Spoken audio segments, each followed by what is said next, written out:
तो अब स्टार्ट करते हैं हमारा पीजीबीपी का हेड, जो इंपॉर्टेंस की कैटेगरी में ए सेक्शन में आता है। तो पीजीबीपी का मतलब क्या है? Profits and gains of business and profession. अब ये बिजनेस एंड प्रोफेशन क्या है, इसको समझते हैं। तो meaning of business and profession हमको दे रखा है, the tax payable by N assessee on his income under this head is in respect of profits and gains of any business or profession carried on by him or on his behalf during the previous year।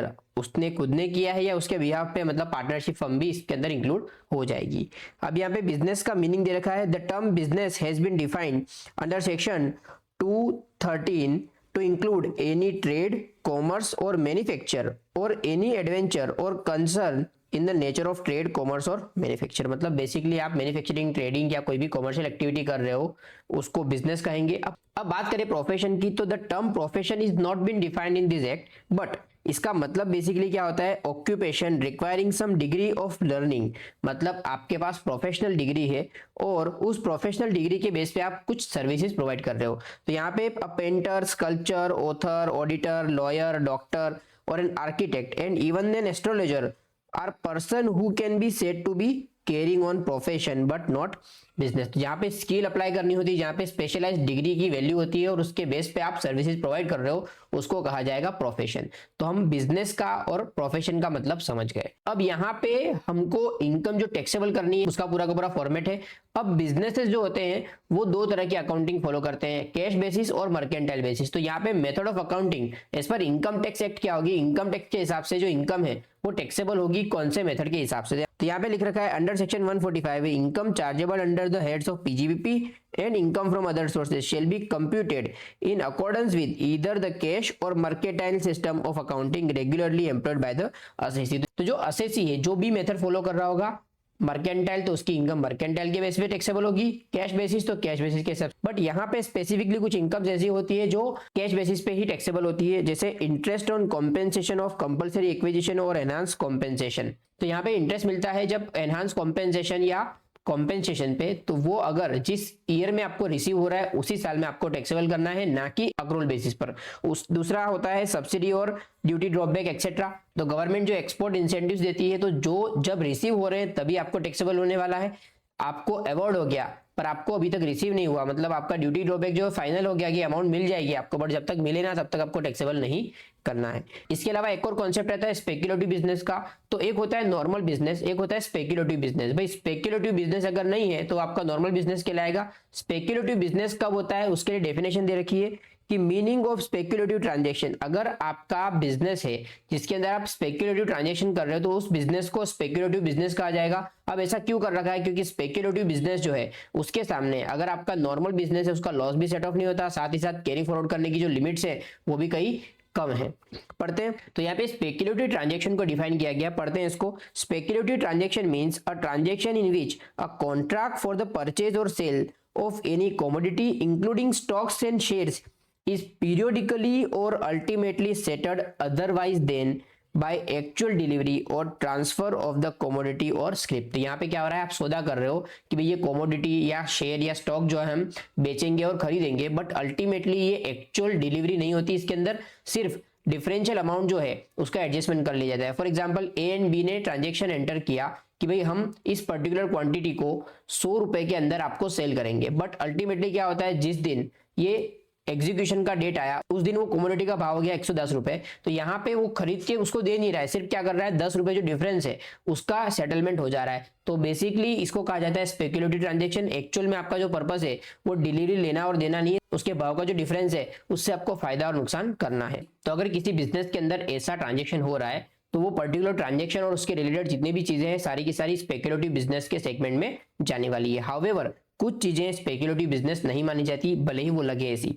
जैसे पहला, a company whose cross total income consist mainly income chargeable under the heads interest on securities, income from house property and capital gains and income from other sources. तो यहाँ पे अगर इस तरह की income किसी की है तो उसके लिए कोई भी स्पेक्युलेटिव ट्रांजैक्शन जो है वो स्पेक्युलेटिव बिजनेस नहीं बनाएगा, क्योंकि उसका normal day to day activity ही ये वाला है। इसके अलावा कंपनी जो है जिसका प्रिंसिपल बिजनेस शेयर्स लेने और बेचने का है या बैंकिंग का है या लोन्स एंड एडवांसेस का है, तो वहां पे भी ये ट्रांजेक्शन स्पेक्युलेटिव की कैटेगरी में नहीं आएंगे, नॉर्मल में ही कैटेगराइज होंगे। तो इसका मतलब अगर कोई कंपनी शेयर्स के ट्रेडिंग के बिजनेस में है तो वहां पे उसका बिजनेस कहलाएगा, ना कि स्पेक्युलेटिव बिजनेस। और एक लिस्ट दे रखी है जिसको स्पेक्युलेटिव बिजनेस नहीं माना जाएगा, भले वो लगे स्पेक्युलेटिव जैसा, मतलब ये कॉन्ट्रैक्ट फॉर सेल और परचेस ऑफ सिक्योरिटीज कमोडिटीज जो है उस तरह के ट्रांजेक्शन। तो पहला आता है hedging contract in respect of raw material और मर्चेंडाइज। तो कई बार क्या होता है कि जो कंपनीज हैं वो अपने रॉ मटेरियल के भाव को अपने कंट्रोल में रखने के लिए वो क्या करती है, फॉरवर्ड कॉन्ट्रैक्ट्स और जो फ्यूचर्स एंड ऑप्शंस हैं उसमें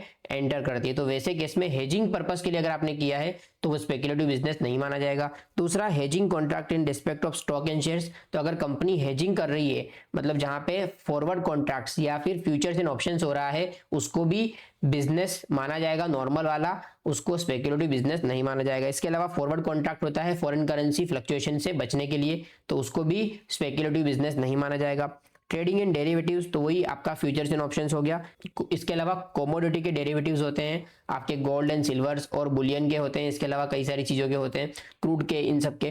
तो यहाँ पे भी ये स्पेक्युलेटिव बिजनेस नहीं माना जाएगा। तो बेसिक आइडिया तो हमने ले लिया कि भी बिजनेस क्या है, स्पेक्युलेटिव बिजनेस क्या होता है और मेथड ऑफ अकाउंटिंग क्या फॉलो करनी है। अब यहाँ पे चार्जिंग सेक्शन है हमारा 28। तो पीजीबीपी में इनकम कौन कौन सी आती है उसको फटाफट देख लेते हैं। तो सेक्शन 28 में लिस्ट ऑफ इनकम दे रखी है कि इतनी इनकम जो है वो बिजनेस की इनकम कहलाएगी। तो पढ़ते हैं इसको। द पीजीबीपी मतलब profits and gains of business and profession carried on by assessee at any time during the previous year shall be chargeable under this head.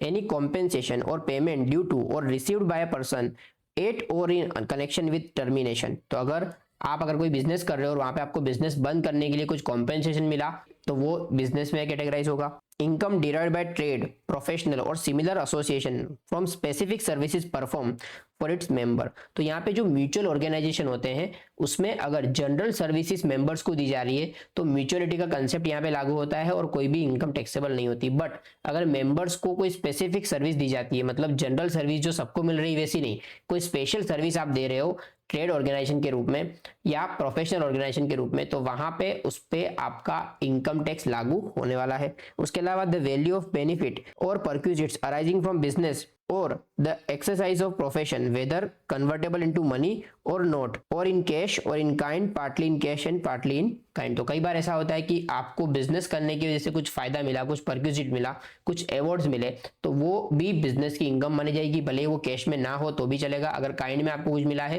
तो उसको आपको कन्वर्ट करना है इन कैश और उसको टैक्सेबल करना है। इसके अलावा important point, any interest, salary, bonus, commission और रेम्यूनरेशन ड्यू टू और received by a partner of a firm from such firm.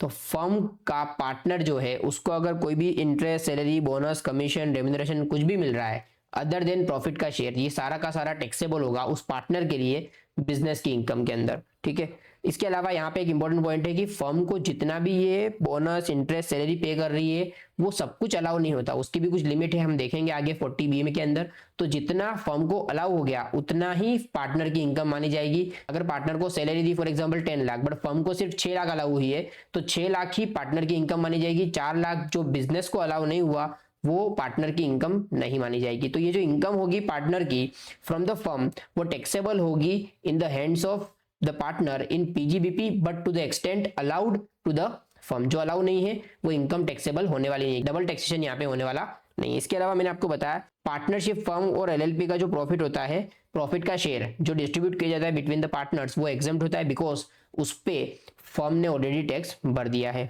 आगे बढ़ते हैं। एनी सम रिसीव्ड और रिसीवेबल इन कैश और in kind under an agreement for not carrying out any activity in relation to any business or profession or not sharing any know-how, patent, copyright, trademark, license, franchisee, etc.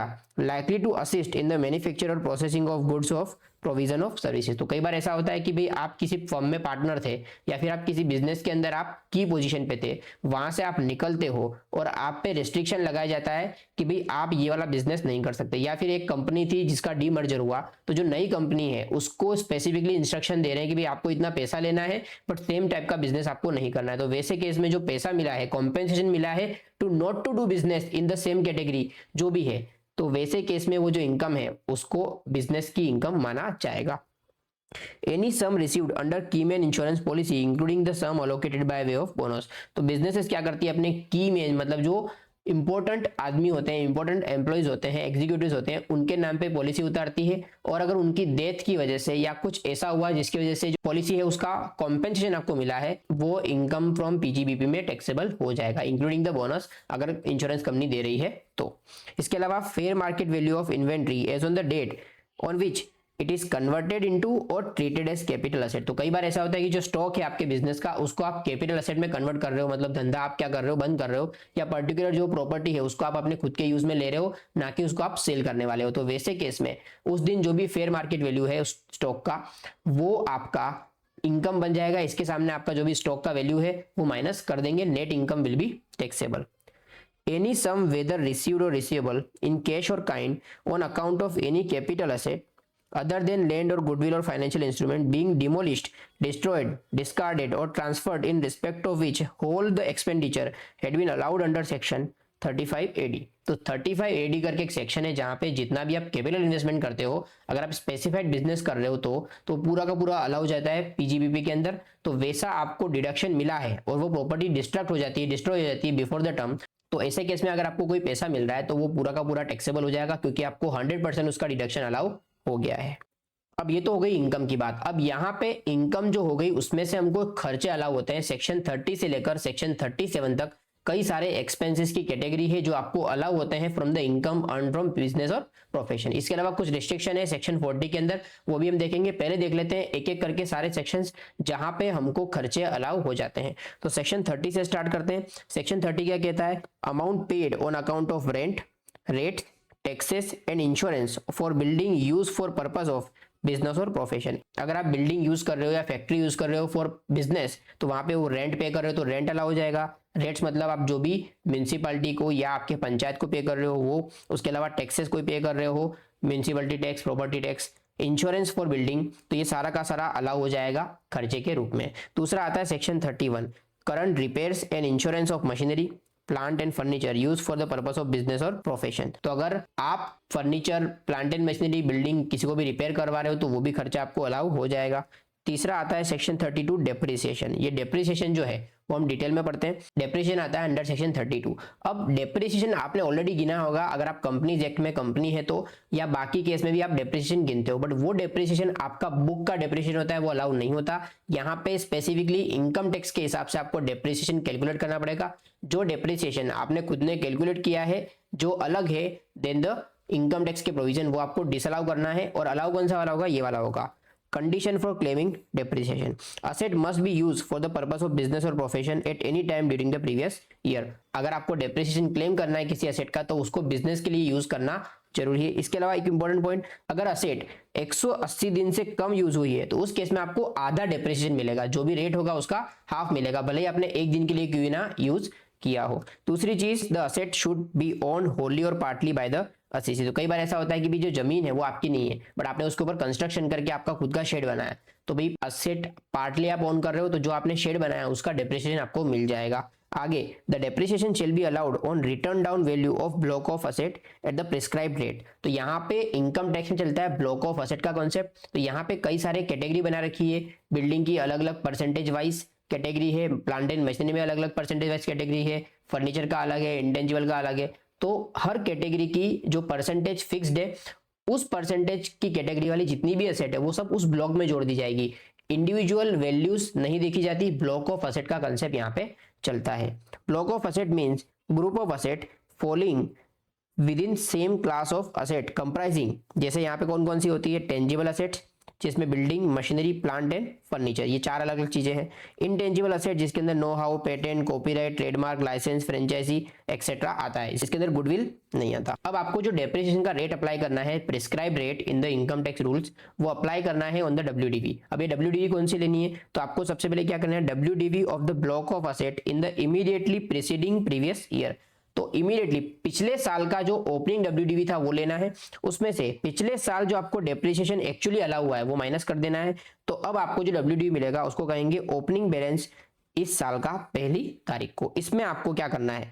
Actual cost of asset acquired during the previous year वो add कर देना। मतलब asset आपने भले ही आखिरी दिन भी ना खरीदी हो, वो आपको पहले ऐड कर देना है। तो ओपनिंग WDV प्लस नई असेट ड्यूरिंग द ईयर जो परचेस की है वो गुडविल के अलावा वाली।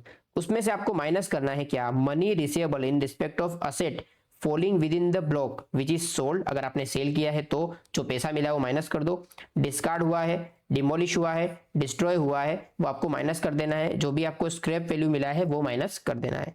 स्लम सेल के केस में भी आपने देखा था कि डब्ल्यूडीवी माइनस करते हैं।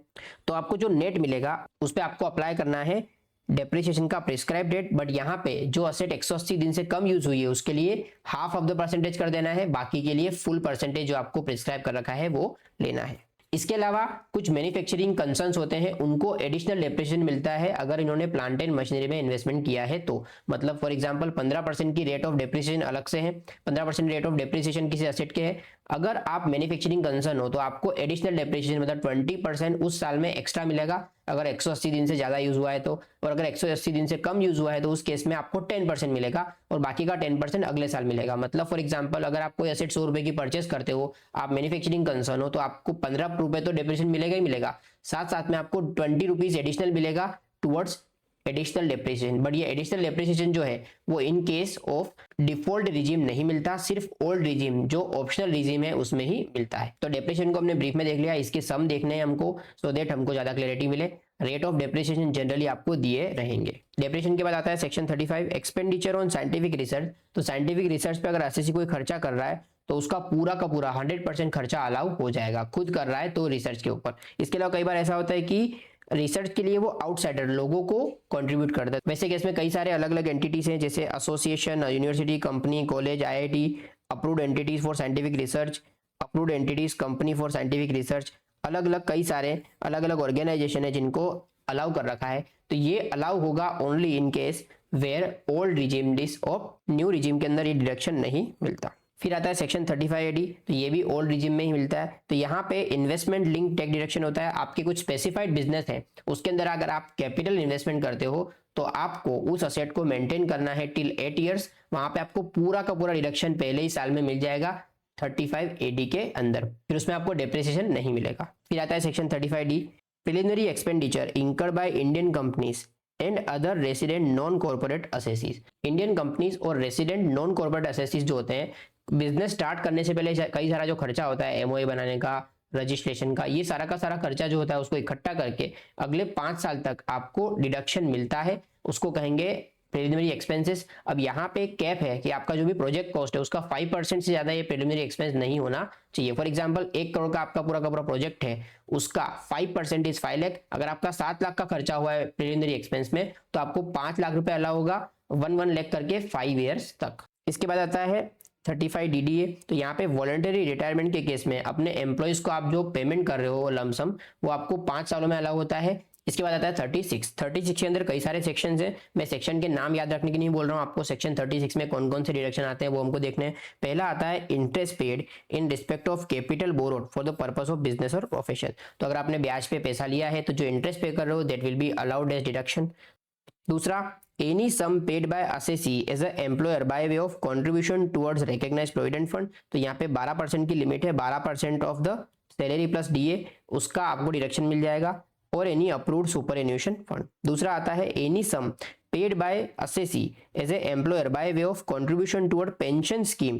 तो जो न्यू पेंशन स्कीम है वहां पे 14% तक आपको अलाउ हो जाएगा अगर आपने एम्प्लॉय के नाम पे कंट्रीब्यूट किया है तो, और 14% के ऊपर जो भी होगा दैट विल बी डिसअलाउड।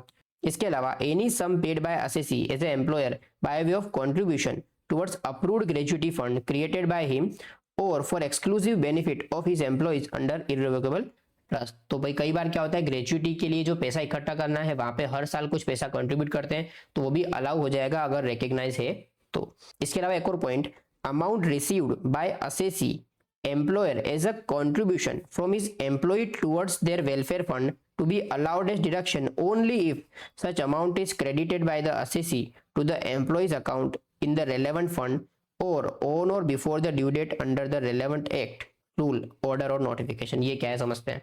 तो पीएफ के अंदर फॉर एग्जांपल आप अपने एम्प्लॉय का 12% सैलरी का डिडक्ट करते हो, साथ में अपना भी कंट्रीब्यूट करते हो। आपने खुद ने जो कंट्रीब्यूट हुआ वो तो अलाउ हो जाएगा, आपने एम्प्लॉय का पैसा जो आपके पास काट के रखा है वो अगर आप उस पर्टिकुलर एक्ट के अंदर जो ड्यू डेट होती है, फॉर एग्जांपल पीएफ के अंदर डेट है जिस महीने में काटा उसके अगले 15 दिन तक आपको पे कर देना है। तो अगर आप वो डेट चूक गए, फॉर एग्जांपल मार्च महीने का आपने पीएफ डिडक्ट किया और आपने 15 अप्रैल के पहले पहले उसको डिपॉजिट नहीं किया, तो जो पैसा आपने काटा है वो भले आप बाद में जमा कर दो, वो आपकी इनकम मान ली जाएगी। तो यहाँ पे सिंपल तरीका क्या है, जो भी आप पीएफ वगैरह डिडक्ट करते हो वो आपको पहले आपकी इनकम में जोड़ना है। अगर आप within the due date of that act pay कर देते हो तो माइनस करना है, अदरवाइज माइनस नहीं करना है। मतलब एक तरह से अगर आप अपने एम्प्लॉइज का पैसा काटते हो और टाइम से जमा नहीं करते, टाइम कौन सी ड्यू डेट उस पर्टिकुलर एक्ट की, तो उसका अगर आप पालन नहीं करते तो उस केस में आपकी इनकम बन जाएगी, क्योंकि आपको डिडक्शन यहाँ पे नहीं मिल रहा।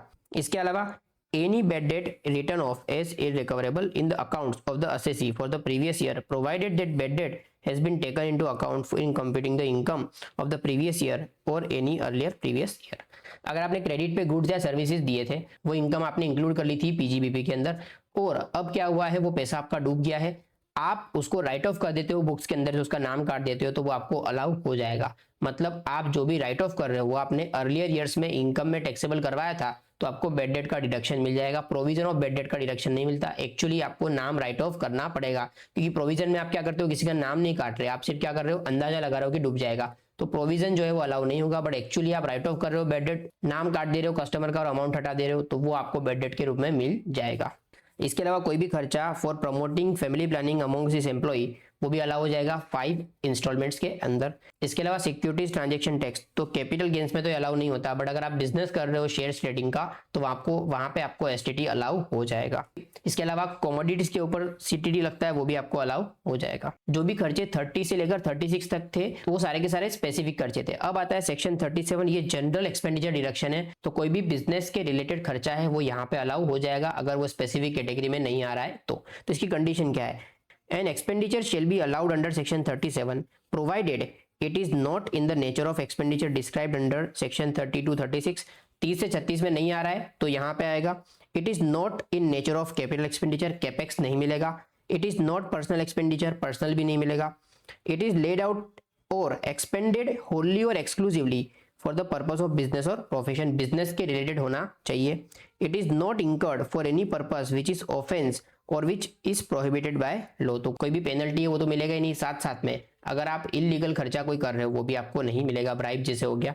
इसके अलावा it is not expenditure incurred by assessee on CSR activity refer to in section 135। तो आप सीएसआर का कोई भी एक्सपेंडिचर करते हो 2% ऑफ नेट प्रॉफिट, कुछ कंडीशन सेटिस्फाई होती है, तो वो आपका अलाउबल एक्सपेंडिचर नहीं है। Any expenditure incurred for advertisement in any souvenir, brochure, tract, pamphlet publish by political party, तो पॉलिटिकल पार्टी को आप एडवर्टीजमेंट के लिए जो पैसा देते हो आपको यहाँ पे अलाउ नहीं होता, बट अगर आप डोनेशन दे रहे हो तो वो 80 जीजीसी और जीजीबी में अलाउ हो जाता है। तो ऑफेंस वाला हमने देख लिया कि भी ऑफेंस के अंदर आपकी पेनल्टी जो है किसी भी एक्ट के अंदर आपके पे इम्पोज की गई है रूल को तोड़ने के लिए, तो वो तो अलाउ नहीं होती। इसके साथ साथ एक और चीज कि इनकम टैक्स का इंटरेस्ट, इनकम टैक्स की कोई भी फीस, लेट फीस हो गई, वो अलाउ नहीं होती। हाँ, अगर जीएसटी के अंदर कोई इंटरेस्ट पे कर रहे हो तो वो आपको अलाउ हो जाएगा, बट इनकम टैक्स का इंटरेस्ट, इसके अलावा कभी कभी आप लोन ले रहे हो टू पे द इनकम टैक्स, तो उसका जो इंटरेस्ट है वो भी आपको अलाउ नहीं होने वाला।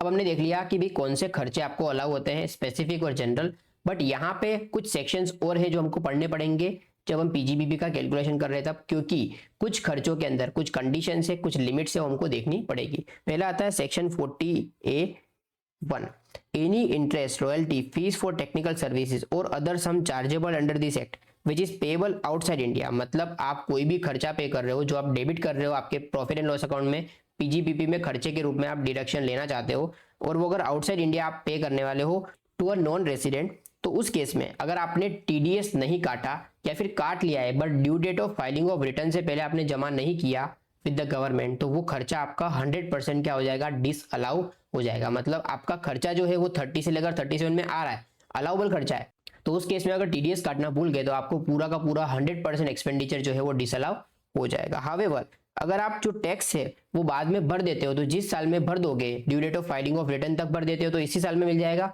After due date of filing of return भरते हो तो आपको नेक्स्ट ईयर में अलाउ हो जाएगा।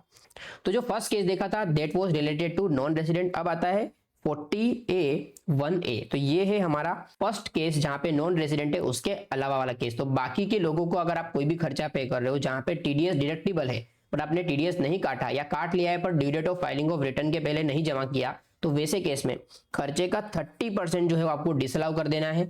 जब पे करोगे तब अलाउ हो जाएगा। मतलब due date of filing of return के पहले भर दिया तो सेम ईयर में अलाउ हो जाएगा, बट अगर उसके बाद भरा है तो जिस साल में पे करोगे टीडीएस उस साल में आपका अलाउ हो जाएगा। इसके अलावा मैंने आपको बता दिया कि भाई कोई भी आप इनकम टैक्स इंक्लूडिंग सरचार्ज और सेस कुछ भी भर रहे हो वो आपको अलाउ नहीं होने वाला। इसके अलावा any payment chargeable under the head salaries if it is payable outside India to a non resident if tax has not been paid thereon और नॉट डिडक्टेड देयरफ्रॉम। तो यहाँ पे आपके खर्चे के अलावा अगर आप सैलरी पे कर रहे हो नॉन रेसिडेंट को, वहां पे आप टीडीएस काटना भूल गए तो भी आपको डिसअलाउ हो जाएगा पूरा का पूरा। फिर आता है सेक्शन 40A(5). कभी कभी ऐसा होता है कि भाई आपका एम्प्लॉय जो है उसको आप नॉन मॉनेटरी परक्यूजिट दे रहे हो और कंडीशन ऐसी है कि जो नॉन मॉनेटरी परक्यूजिट्स है उस पर जो भी टैक्स भरना पड़ेगा वो एम्प्लॉय को नहीं भरना है, क्योंकि एम्प्लॉय की सैलरी में वैसे तो ऐड होगा बट उसका जो खर्चा है वो आप बेयर कर रहे हो, तो वो खर्चा आपको अलाउ होने वाला नहीं है। अब आता है पार्टनरशिप फर्म के रिलेटेड जो इंटरेस्ट और रेम्यूनरेशन पे कैप्स है। तो ये आता है सेक्शन 40B के अंदर, सैलरी, बोनस, कमीशन और remuneration by whatever name called paid to any partner who is not a working partner. तो अगर कोई पार्टनर नॉन वर्किंग पार्टनर है तो उसको अगर आप कोई भी सैलरी, बोनस, कमीशन, रेम्यूनरेशन पे कर रहे हो तो वो फर्म को अलाउ नहीं होगा। अगर फर्म को अलाउ नहीं होगा तो वो पार्टनर जिसको मिल रहा है उसके हाथों में टैक्सेबल भी नहीं होने वाला। दूसरी चीज, payment of remuneration to working partner, ठीक है, और इंटरेस्ट टू एनी पार्टनर। अगर वर्किंग पार्टनर को आप रेम्यूनरेशन दे रहे हो तो, और किसी भी पार्टनर को उसके कैपिटल पे इंटरेस्ट दे रहे हो तो वो भी अलाउ नहीं होगा अगर ये ऑथोराइज नहीं है पार्टनरशिप डीड में और पार्टनरशिप डीड के टर्म्स के हिसाब से नहीं दिया गया। तो अगर वर्किंग पार्टनर को आप सैलरी दे रहे हो वो पार्टनरशिप डीड में नहीं लिखा हुआ तब भी अलाउ नहीं होगा और सामने वाले के हाथों में टैक्सेबल भी नहीं होगा। किसी भी पार्टनर को कैपिटल पे इंटरेस्ट दे रहे हो और अगर डीड में नहीं लिखा हुआ है या जिस हिसाब से लिखा है उस हिसाब से आप नहीं दे रहे हो तो वो भी अलाउ नहीं होगा। तो ये तो हो गया पार्टनरशिप डीड में नहीं लिखा हुआ है। तो अगर पार्टनरशिप डीड में लिखा हुआ है कि वर्किंग पार्टनर को सैलरी देना है और बाकी के जो पार्टनर्स है उनको इंटरेस्ट देना है ऑन देयर कैपिटल, तो वहां पे भी अगर ऑथोराइज्ड बाय पार्टनरशिप डीड है तो भी यहाँ पे लिमिट है। बात करते हैं पहले इंटरेस्ट की। तो payment of interest to any partner authorised by and in accordance with the terms of partnership deed and falling after the date of partnership deed to the extent of such excess of amount calculated at 12% simple interest per annum। तो partnership deed में लिखा हुआ है, terms भी वो use कर रहे हो, बट अगर 12% से ज्यादा इंटरेस्ट पे कर रहे हो तो सिर्फ 12% तक का इंटरेस्ट अलाउ होगा, उसके ऊपर का जो भी इंटरेस्ट होगा वो डिसअलाउ हो जाएगा। सेम वे पार्टनर के हाथों में सिर्फ 12% तक ही इंटरेस्ट टैक्सेबल होने वाला है, क्योंकि यहाँ पे जो अलाउ हुआ उतना ही सामने मिलेगा, डबल टैक्सेशन नहीं होने वाला। ये तो बात हो गई इंटरेस्ट की।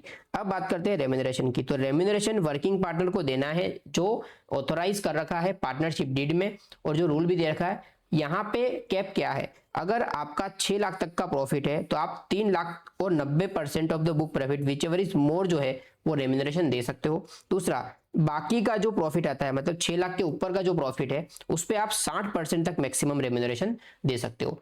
यहाँ पे 60% और 90% जो करना है वो किसका करना है, बुक प्रॉफिट का करना है। बुक प्रॉफिट का मतलब net profit is shown in P&L plus आपका जो भी रेम्यूनरेशन डेबिट किया है उसमें एड बैक कर देना है, उसके बाद वो 90% और 60% का कैलकुलेशन करना है।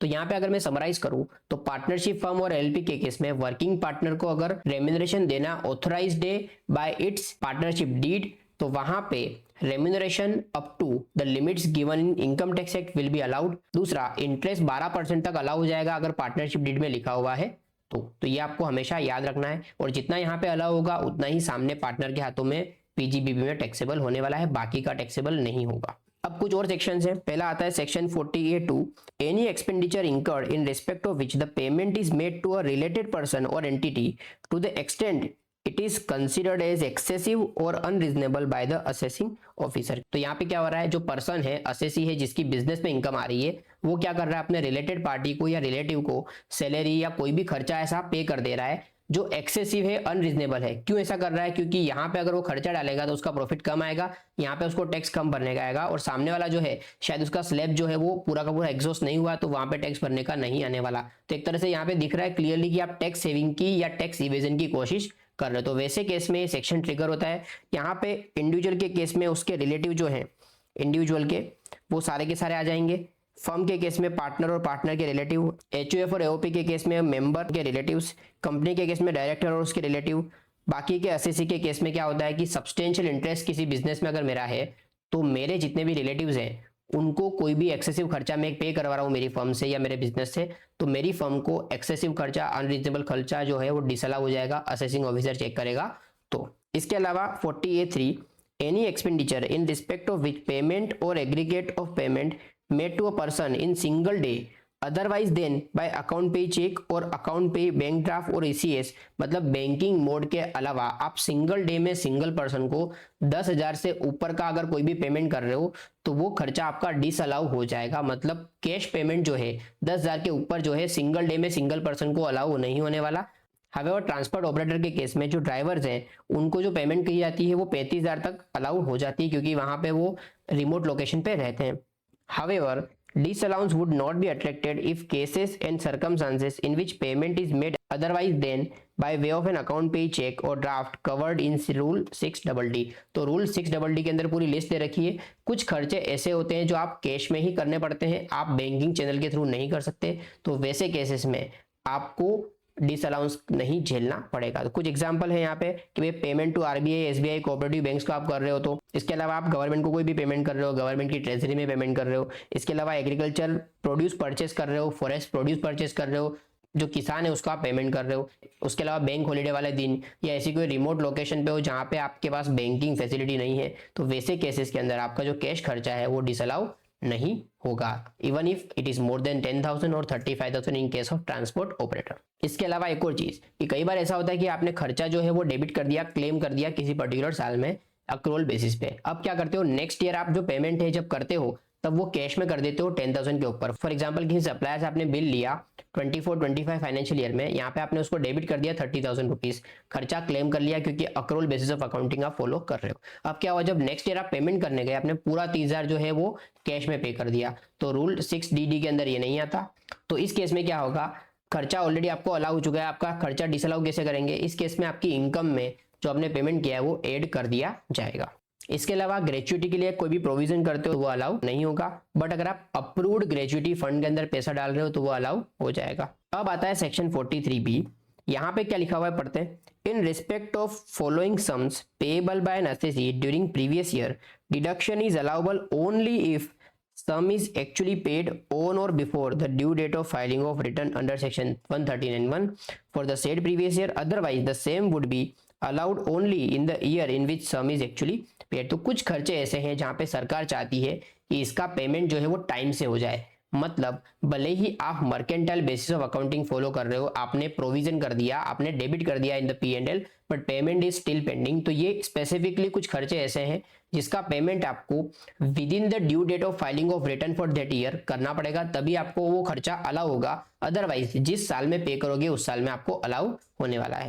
तो यहाँ पे कौन कौन से ऐसे खर्चे हैं, टैक्सेस, ड्यूटी, सेस और fee under any law for the time being in force, मतलब किसी भी लॉ के अंदर, गवर्नमेंट के लॉ के अंदर आपको कोई भी खर्चा पे करना है, टैक्स, ड्यूटी, सेस, जैसे जीएसटी हो गया और कई सारे फीस होते हैं, वो आपको अलाउ होंगे जब आप due date of filing of return से पहले पे करोगे तभी। इसके अलावा कॉन्ट्रीब्यूशन टू प्रोविडेंट फंड और सुपर एन्यूएशन फंड और ग्रेच्युटी फंड और any other fund for welfare of employees. तो भाई यहाँ पे बात हो रही है एम्प्लॉयर का contribution towards superannuation fund और रिकॉग्नाइज्ड प्रोविडेंट फंड, वो आपको अलाउ कब होगा, जब आप due date of filing of return से पहले पे करते हो तभी। तो यहाँ पे एम्प्लॉय वाले पोर्शन की बात नहीं हो रही है। एम्प्लॉय वाले पोर्शन के लिए तो आपको सिंपली याद रखना है कि अगर जिस एक्ट में आपको पेमेंट करना है, फॉर एग्जाम्पल पीएफ के अंदर आपने पैसा डिडक्ट किया है एम्प्लॉय का, वो पैसा आपने पीएफ की ड्यू डेट के हिसाब से नहीं भरा तो वो आपकी इनकम में ऐड हो जाएगा, भले ही आप उसको रिटर्न फाइलिंग की ड्यू डेट से पहले भर देते हो। तो ये बात हो रही है एम्प्लॉयर्स कंट्रीब्यूशन की, तो वहां पे आपको रिटर्न फाइलिंग की ड्यू डेट तक का टाइम मिलता है। इसके अलावा bonus, commission for service rendered by employ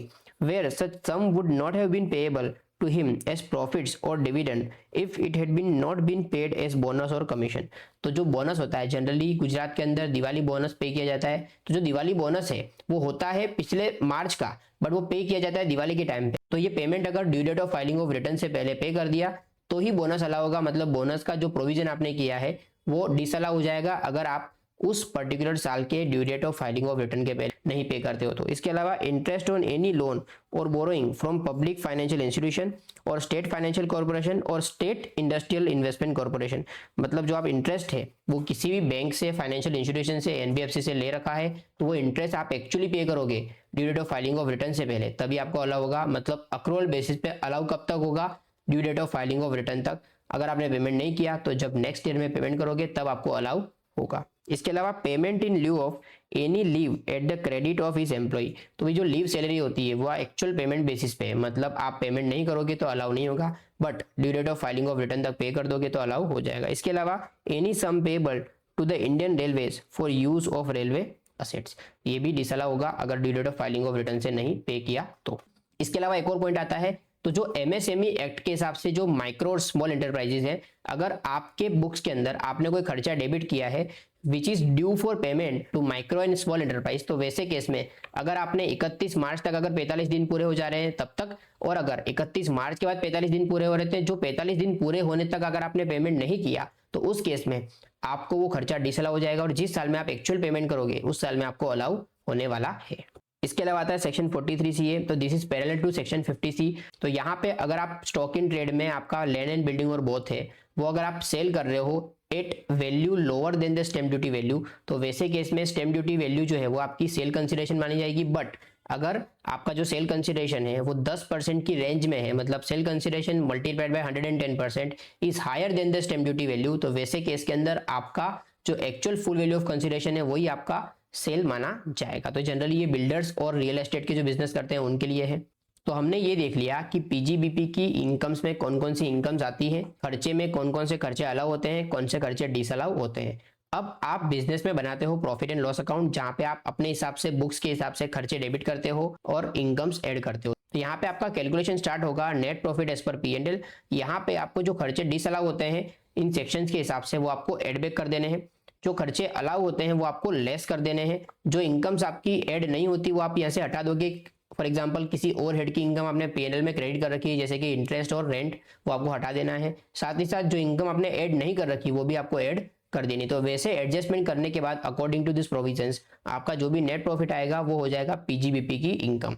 अब यहाँ पे इनकम के बारे में हमने पढ़ लिया, प्रॉफिट के बारे में पढ़ लिया। अब यहाँ पे आपको बिजनेस के केस में ऑडिट करवाना कंपलसरी हो जाता है अगर कुछ कंडीशन सेटिस्फाई हो जाती है तब। तो ये दे रखा है सेक्शन 44AB के अंदर, अगर आप पे ऑडिट एप्लीकेबल है और अगर आपने within the due date आपने ऑडिट नहीं करवाया तो वैसे केस में आपको 0.5% ऑफ द टर्नओवर और ग्रॉस रिसीट या फिर 1.5 लाख विचएवर इज लोअर की पेनल्टी आप पे असेसिंग ऑफिसर लेवी कर सकता है। अब यहाँ पे पढ़ लेते हैं किस तरीके से यह लिमिट्स डिजाइन की गई है। तो बात करते हैं पर्सन कैरिंग ऑन बिजनेस की। तो अगर आपका टर्नओवर 1 करोड़ से ज्यादा है किसी भी प्रीवियस ईयर में तो आप पे ऑडिट एप्लीकेबल हो जाएगा। हावेवर ये लिमिट हो जाएगी 10 करोड़, 1 करोड़ की जगह 10 करोड़ होगा अगर आपका जो टोटल रिसीट्स हो रहा है ड्यूरिंग द ईयर उसमें से जो कैश रिसीट्स है इट इज लोअर देन और equal to 5% of the total receipts. साथ ही साथ जो आपका पेमेंट्स हो रहा है ड्यूरिंग द ईयर उसमें से जो भी पेमेंट आप कैश में कर रहे हो विच इज इक्वल टू और lower than 5% of total payments. तो ये कंडीशन आप सेटिस्फाई कर लोगे तो 10 करोड़, और अगर 5% की लिमिट के ऊपर जा रहा है आपका पेमेंट और रिसीट्स तो आपको 1 करोड़ की लिमिट देखनी है। हावेवर यहाँ पे एक और केस है जहां पे ऑडिट एप्लीकेबल नहीं होता, वो है अगर आपने प्रिजम्पटिव प्रोविजंस ऑप्ट कर लिए हैं तो 44AD के अंदर आप प्रिजम्पटिव प्रोविजन ऑप्ट कर सकते हो अगर कुछ कंडीशन सेटिस्फाई हो जाती है तब। कौन से हैं ये? तो सेक्शन 44AD के अंदर दे रखा है कि टोटल टर्नओवर और gross receipt in the previous year does not exceed 2 crore, और ये 2 करोड़ 3 करोड़ हो जाता है अगर आपका टोटल रिसीट्स के अंदर 5% से कम कैश है और पेमेंट्स के अंदर 5% से कम आपका कैश है। तो 2 करोड़ और 3 करोड़ जो भी आपकी लिमिट हो रही है तो आप 44AD ऑप्ट कर सकते हो। हावेवर कुछ बिजनेसेस ऐसे हैं जहां पे आप 44AD ऑप्ट नहीं कर सकते, जैसे किसी प्रोफेशन में हो, कमीशन और ब्रोकरेज के बिजनेस में हो या एजेंसी बिजनेस में हो। तो अगर इसके अलावा कोई भी बिजनेस है तो आपका टर्नओवर 2 करोड़ या 3 करोड़ की लिमिट में है तो आप 44AD ऑप्ट करोगे। यहाँ पे होगा क्या, आपका जो भी टर्नओवर होता है उसका 8% आपको डिक्लेयर करना है एज प्रॉफिट, आपको कोई भी डिडक्शन माइनस नहीं करना है, सिंपल है। जो भी टर्नओवर है उसका 8% आपको डिक्लेयर कर देना है एज प्रॉफिट, वो आपका हो जाएगा पीजीबीपी। हावेवर ये 8% की जगह 6% लेना है जहां पे आपको अकाउंट पे ही चेक या बैंक के थ्रू आपको पैसा मिल रहा है। तो ये हो गए हमारे 44AD के प्रोविजंस। अब यहाँ पे हो क्या रहा है, यहाँ पे आपका टर्नओवर 1 करोड़ से ऊपर है और अगर आप 44AD ऑप्ट नहीं कर रहे हो तो उस केस में आपको ऑडिट करवाना पड़ेगा, वो चीज यहाँ पे दे रखी है। अब आता है केस प्रोफेशन का। तो भाई बिजनेस के केस के अंदर आपका लिमिट्स हमने देख ली। प्रोफेशन के केस में सिंपल, अगर आपका ग्रॉस रिसीट 50 लाख से ज्यादा है तो आपको ऑडिट करवाना कंपलसरी है, वो होता है सेक्शन 44AB के सब क्लोज के अंदर। हावेवर 50 लाख के अंदर अगर आपकी ग्रॉस रिसीट है और टोटल ग्रॉस रिसीट का 50% आप प्रॉफिट डिक्लेयर कर देते हो तो वहां पे आपको कोई भी ऑडिट करवाने की जरूरत नहीं है। हावेवर 50 लाख की रिसीट के अंदर भी अगर आप 50% से कम प्रॉफिट दिखाते हो तो वहां पे आपको ऑडिट करवाना पड़ेगा। इसके अलावा आता है सेक्शन 44A। बेसिकली ये किसके लिए है, जो गुड्स कैरेज ऑन कर रहे हैं 10 और लेस, उस केस में उनकी जो इनकम है वो प्रिजम्पटिव बेसिस पे कैलकुलेट की जा सकती है। यहाँ पे हेवी व्हीकल जिसकी कैपेसिटी 12 टन से ज़्यादा है उसके लिए पर टन 1000 रुपीज़ पर मंथ आपको लेना है। साथ ही साथ जो बाकी के व्हीकल्स हैं उसके लिए 7500 पर मंथ आपको लेना है या पार्ट ऑफ द मंथ लेना है। तो इस हिसाब से इनकम कैलकुलेट करनी है। अगर आप उतनी इनकम शो कर देते हो तो आपको कोई भी ऑडिट करने की जरूरत नहीं है, इससे कम शो करते हो तो आपको ऑडिट करवाना पड़ेगा। तो यहाँ पे अगर ऑडिट को मैं समराइज करूँ तो यहाँ पे 3 कैटेगरी है हमारे पास। पहली है बिजनेस की, दूसरी है प्रोफेशन की, तीसरी है गुड्स कैरेज वाले की। तो बिजनेस के अंदर 1 करोड़ और 10 करोड़ की लिमिट है। 1 करोड़ की लिमिट नॉर्मल के लिए है, 10 करोड़ की लिमिट जहाँ पे आपकी रिसीट्स और पेमेंट्स 5% से कम कैश के अंदर है तो वहां पे आपको ऑडिट कराने की जरूरत नहीं है। साथ ही साथ अगर 44AD ऑप्ट करते हो, 44AD की कंडीशंस क्या है, अगर आपका टर्नओवर 2 करोड़ तक है या 3 करोड़ इन केस 5% वाला कंडीशन, ये अगर लिमिट्स के अंदर अगर आप है तो आप डिक्लेयर कर देते हो डीम प्रॉफिट 8% और 6%, तो उस केस में भी आपको ऑडिट कराने की जरूरत नहीं है। बट अगर आप इससे कम डिक्लेयर करते हो तो आपको ऑडिट कराना पड़ेगा अगर आपका टर्नओवर 1 करोड़ से ज्यादा है तो। दूसरे बात करें प्रोफेशन की, तो प्रोफेशन के केस में 50 लाख के ऊपर अगर आपकी ग्रॉस रिसीट जा रही है तो आपको ऑडिट कंपलसरी है। अगर 50 लाख से नीचे है तो आपको 50% तक डिक्लेयर करने पर कोई भी ऑडिट की एप्लीकेबिलिटी नहीं है। पर अगर 50% से नीचे डिक्लेयर कर रहे हो तब भी आपको ऑडिट करवाना पड़ेगा। In case of goods carriage का बिजनेस, अगर आपके पास गुड्स कैरेज है 10 और लेस, वहां पे आपकी डीम्ड इनकम ली जाएगी। हेवी व्हीकल के केस में 1000 rupees per ton per month, और जो बाकी के व्हीकल्स है उस केस में 7500 पर मंथ। जो भी इनकम आ रही है वो इनकम आप डिक्लेयर करते हो तो आप पे ऑडिट एप्लीकेबल नहीं होगा। अगर उससे कम डिक्लेयर करना चाहते हो तो वहां पे ऑडिट एप्लीकेबल हो जाएगा। तो यहाँ पे हमने पूरा का पूरा पीजीबीपी जो है वो समराइज कर लिया। अब